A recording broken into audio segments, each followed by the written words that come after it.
నాన్న ఏంట్రా? నేను బైక్ తీసుకోవాలి. తీసుకుందులే, డబ్బులు సంపాదించుకో. నాన్న మా ఫ్రెండ్స్ అందరి దగ్గర బైక్ ఉంది, నా దగ్గర ఒకటే లేదు. అవునరా, అందరి దగ్గర బుద్ధి ఉంది, నీ దగ్గర ఒక్కటే బుద్ధి లేదు. సరే కొనిస్తాలే, కానీ కొన్ని కండిషన్లు పడతాయి. కండిషన్స్? ఎన్ని కండిషన్స్ కైనా ఓకే. ఏం కండిషన్స్ నాన్న? ట్రిపుల్ డ్రైవింగ్ అస్సలు చేయొద్దు. ఓకే. రాత్రిపూట బండేసుకొని ఎక్కడికి వెళ్ళకూడదు. చంద్రుడు ఆకాశంలో కనిపిస్తాడంటే నువ్వు నాకు ఇంట్లో కనిపించాలి. అమ్మాయిలు మాత్రం నీ బైక్ అస్సలు ముట్టుకోకూడదు.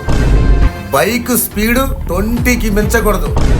బైక్ చిన్న గీత పడ్డా క్షణం కూడా ఆలోచించకుండా బైక్ అమ్మేస్తా. ఇవన్నీ కాకుండా మెయిన్ కండిషన్ ఒకటి ఉంది. ఏంటి? బైక్ మాత్రం ఇంటి గేట్ దాటి బయటికి వెళ్ళకూడదు. నా జీవితంలో నాకు బైక్ వద్దు, ఏమొద్దు. జీవితాంతం నేను నడుచుకుంటూనే తిరుగుతాను. అది నా కొడుకంటే. అయినా సరే 8 లోపు నువ్వు ఇంట్లో ఉండాలి.